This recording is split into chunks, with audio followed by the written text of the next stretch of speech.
అందరికీ నమస్కారం అండి. అందరూ ఎలా ఉన్నారు? నేనైతే చాలా బాగున్నానండి. మీ అందరూ కూడా బాగుండాలి. ఆ హరి హదానది యొక్క కృపా కటాక్షలు అందరికీ కూడా కలగాలని కోరుకుంటూ ఇవాల్టి వీడియోలో మీకు థంబ్నెయిల్ చూడగానే అర్థమైపోయి ఉంటుంది, అలాగే వీడియో మీకు స్టార్ట్ అవ్వగానే అర్థమైపోయి ఉంటుంది. మనందరికీ కూడా తెలుసు, మన హిందువులకి అలాగే ప్రతి ఒక్కరికి ప్రపంచంలో అందరికీ కూడా తెలుసు, జనవరి 22వ తేదీన మనకి అయోధ్యలో బాలరామునిగా ప్రాణ ప్రతిష్ఠ అనేది నెలకొందుతుంది. అయితే ఇందులో భాగంగానే శ్రీరాముని యొక్క అలాగే సీతాదేవి లక్ష్మణ సమేతంగా ఆంజనేయ సమేతంగా ఆ ప్రతిష్ఠ అనేది జరగబోతుంది కదండి. అయితే ఆ రాముని యొక్క పాదాల చెంత పెట్టిన అక్షింతలు మన ఇంట్లో అలాగే మన అందరికి కూడా యావత్ ప్రపంచంలో అలాగే మన హిందూ దేశంలో ఇండియాలో అందరికీ కూడా ఇంటికి రావాలని మోడీ గారు అయితే ఈ ప్రతి ఒక్కరి ఇంటికి కూడా అక్షింతలు అనేవి పంపించారు. అయితే చాలా మందికి అక్షింతలు అందలేదండి. అంటే వాళ్ళ ఇంట్లో లేకపోవడం వల్లనో లేకపోతే వాళ్ళు ఆ రోజున అవైలబిలిటీలో లేకపోవడం వల్లనో అక్కడికి రాకపోవడం వల్లనో అక్షింతలు అనేవి చాలా మందికి అందలేదు. మరి అందని వాళ్ళు ఏం చేయాలి? మరి వాళ్ళు మనకు కొద్దిగా అక్షింతలు అయితే ఇచ్చారు. అందరు చెప్తున్నారు ఈ అక్షింతలతో మనం ఇంట్లో అందరం చల్లుకోవాలి అని. మరి ఆ రాముని యొక్క ఆశీస్సులు ఆ రోజు ఉంటే సరిపోతాయా? లేదు కదండి. మనకి మన పిల్లలకి భావితరాల వాళ్ళకి మిగిలిన వాళ్ళకు కూడా ఈ అక్షింతలు అందరికీ కూడా ఉండేలా మనం జాగ్రత్తగా పెట్టుకోవాలి.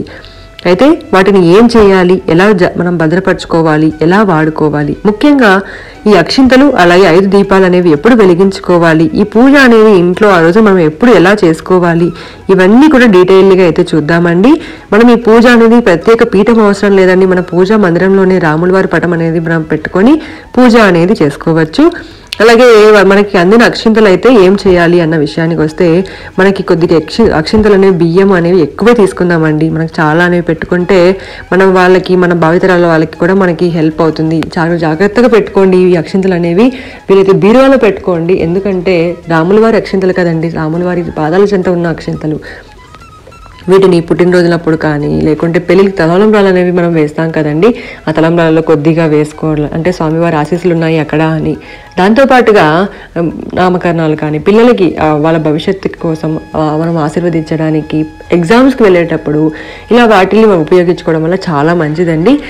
కొన్ని అక్షింతలు మనం అన్నిసార్లు వాడలేం కాబట్టి ఇచ్చిన కొన్ని అక్షింతల్లో మనం ఇంట్లో అక్షింతలు అనేవి కలుపుకోవాలండి. కొద్దిగా ఆవు నెయ్యిని, పసుపుని, కొద్దిగా కుంకుమ అనేది కూడా వేసుకోవాలి శాస్త్రం కోసము. అలాగే ఈ అక్షింతలు ఎన్నేళ్ళైనా కూడా ఏమీ కాకుండా ఉండటానికి అందులో పచ్చకర్పూరం అనేది వాడుకోవాలండి. ఆ తర్వాత అక్షింతలని దేవుడి దగ్గర అయితే పెట్టుకోవాలి. దేవుడి దగ్గర పెట్టి శ్రీరాముడికి ఇష్టమైన తులసి దళాలను అక్కడ పెట్టి ఆ తర్వాత ఆ అక్షింతలకు అనేవి పూజ చేసుకోవాలి. ఆ అక్షింతలకి అష్టోత్తరాలు చెప్పుకొని రాముల వారు ఆ అక్షింతల్లో మనకి ప్రసాదించారు, ఆశీర్వాదాలు ఇచ్చారని చేసుకుంటూ పూజ అనేది చేసుకోవాలి. ఈ పూజను ఎప్పుడు చేయాలి అంటే సాయంత్రం 6 గంటల లోపు చేయాలండి. ఇంకా మీరు వీలైతే 12:30 గంటలకి మధ్యాహ్నం పూట చేసినా కూడా చాలా మంచిది. ఎందుకంటే మనకి అయోధ్యలో మధ్యాహ్నం వేళ ఈ ప్రాణ ప్రతిష్ఠ అనేది పూజ అనేది చేస్తున్నారు కాబట్టి సాయంత్రం పూట చేసుకున్నా పర్వాలేదు. లేదు అంటే మధ్యాహ్నం పైన అంటే 4, 5 ఆ టైంలో కూడా చేసుకున్నా పర్వాలేదండి. మరి 5 దీపాలు అనేది ఏమిటి అన్న విషయానికి వస్తే 5 దీపాలు అనేవి వెలిగించాలి కరెక్టే, కానీ 5 కంటే ఎక్కువ వెలిగించకూడదా అంటే వెలిగించుకోవచ్చు. మనం దీపావళి రోజు అయితే ఇంటి ముందు దేవుడి గది ముందు దేవుడి గదిలో ఇంట్లో ఒక రంగోలీ దీపావళి వేసి ఎలాగైతే పూజ చేసుకుంటామో అలా చేసుకోవాలండి. ఎందుకంటే చిన్నప్పుడు నేను అనుకునేదాన్ని, అంటే నాకు చిన్నప్పుడు చాలా భక్తి అనేది దేవుడి పట్ల ఆసక్తి ఉండేది. అప్పుడు ఎన్ని పురాణాలలో కథలు విన్నా కూడా లేకుంటే ఏది విన్నా కూడా, ఇప్పుడు ఒక బాబా కథ అనుకోండి, బాబాలో మేము బాబాని చూసాం, బాబా దగ్గర ఉన్నాం, బాబా దగ్గర కూర్చున్నాం అలా అనేవాళ్ళు. అప్పుడు నేను అనుకునేదాన్ని, మనం ఎందుకు లేము, ఎందుకు మనం కృష్ణుడి దగ్గర ఎందుకు మనం ఒక గోపికలాగా లేము, కృష్ణుడి యుగంలో మనం ఎందుకు పుట్టలేదు అని నేను ఆ కృష్ణుడి కథ విన్నప్పుడల్లా బాధపడేదాన్ని. రాముడితో ఉన్నప్పుడు రాముడి కథ ఎందుకు మనం అక్కడ దేవుళ్ళు ఉన్న ప్రపంచంలో మనం ఎందుకు లేకపోయామా అని చాలాసార్లు బాధపడేదాన్ని. ఇప్పుడు ఆ బాధ కూడా వెళ్ళిపోయింది ఆ దేవుడి దయ వల్ల. ఎందుకంటే రాముల వారు మళ్ళీ మనకు వస్తున్నారు. సో ఆ రాముల వారు మనకి ఇలా మళ్ళీ మన యుగంలో మనం ఉన్నప్పుడు మన పిల్లలు ఉన్నప్పుడు ఇలా రావడం అనేది చాలా సంతోషం అండి. చాలా చాలా చాలా హ్యాపీ. ఒక ఎమోషనల్ ఫీలింగ్ అయితే నాకు వచ్చేస్తుంది రాముల వారి ప్రతిష్ట అంటేనే. సో రాముల వారు మళ్ళీ మనకు భూమిపైకి వస్తున్నారు అన్నట్లుగానే నాకు అనిపిస్తుంది. ఖచ్చితంగా అయితే నేను అయోధ్యకి వెళ్ళి దర్శనం అనేది చేసుకుంటాను. ఇప్పుడు కాకపోయినా ఎప్పుడో నాకు వీలైనప్పుడు ఖచ్చితంగా అయితే అయోధ్యకు వెళ్ళి దర్శనం చేసుకోవాలండి. చాలా మంచిది కదా అయోధ్యలో రాముల వారిని చూసి రావడం. 5 దీపాలు అనేవి ఇలా ఇంట్లో అయినా మీరు పెట్టవచ్చు. ఉత్తర దిక్కుకి అంటే మనం తూర్పు వైపుకి మనకి దేవుడి గది ఉంటుంది కదండి, మన తూర్పు వైపు మనం కూర్చొని పూజ చేస్తున్నప్పుడు మన ఎడమ పక్క ఉత్తర దిక్కు అనమాట. అయోధ్య అనేది మనకి ఉత్తర దిక్కున ఉంటుంది కాబట్టి ఉత్తరం వైపుగానే పెట్టాలి అంటున్నారు. అలా కాకపోయినా దేవుడి గదిలో 5 దీపాలు పెట్టండి. లేదు అనుకుంటే 2 దీపాలు ఇంటి ముందర, ఇంకొక 2 దీపాలు దేవుడి గదిలో, ఇంకొక 2 దీపాలు దేవుడి గది పూజ గది ఉంటుంది కదండి, పూజ గది గడప దగ్గర పెట్టండి. ఇంకా మేము పెడతామని అనుకుంటే చాలా సంతోషం. కాకరొత్తులు అలా చిచ్చుబుడ్డిలు అలా వెలిగించి మనము చాలా హ్యాపీగా దీపావళికి అయితే మనం ఎంత బాగా చేసుకుంటామో అంతకంటే ఘనంగా మనము ఈ పూజను అనేది చేసుకోవాలి. అంత బాగా సెలబ్రేట్ చేసుకోవాలండి. ఇలాగే చేయాలి అలాగే చేయాలని కాదు, చక్కగా దీపాలు వెలిగించండి, ధూపాన్ని వేయండి, దీపం చూపించండి స్వామివారికి. మీకు వీలైతే పరమాన్నము అలా ఏవైనా నైవేద్యము పానకాలు పంచడం అలాంటివి కూడా చేసుకోవచ్చండి. పానకం వడపప్పు అలాంటివి కూడా పంచవచ్చు.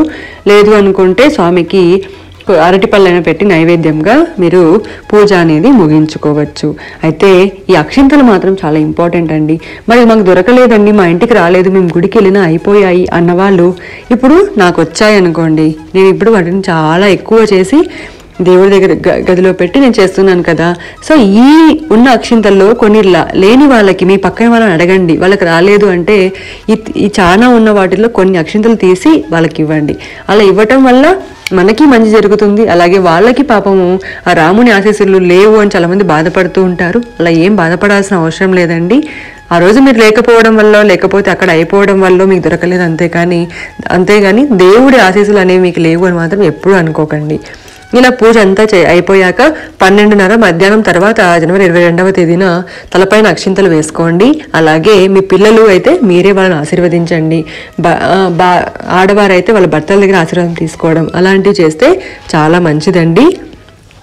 అలాగే స్వామివారికి మంగళహారతులు ఇవ్వటం, ఈ రోజంతా కూడా రామనామ స్మరణ అనేది చేసుకోవటం, ఈరోజు ఇంకా మీరు రామకోటి రాయాలనుకునే వాళ్ళు రామకోటిని ప్రారంభించటం అలాంటివి చేసుకోవచ్చండి.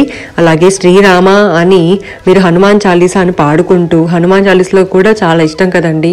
రాముడు ఎక్కడుంటాడు, హనుమంతుడు అక్కడే ఉంటాడు, హనుమంతుడు ఎక్కడుంటాడు, రామయ్య కూడా అక్కడే ఉంటారు. కాబట్టి హనుమంతుడిని కూడా పూజించడం మాత్రం మర్చిపోకండి. అందరు కూడా శుభం కలగాలని కోరుకుంటూ, అందరూ కూడా బాగుండాలని కోరుకుంటూ, అందులో మనం కూడా ఉండాలని కోరుకుంటూ ఈ వీడియోని ఇంతటితో ఎండ్ చేస్తున్నాను. నచ్చితే లైక్ చేయండి, ఫ్రెండ్స్ అందరికీ షేర్ చేయండి, అందరూ సబ్స్క్రైబ్ చేయడం మాత్రం మర్చిపోకండి. సర్వేజన సుఖినో భవంతు.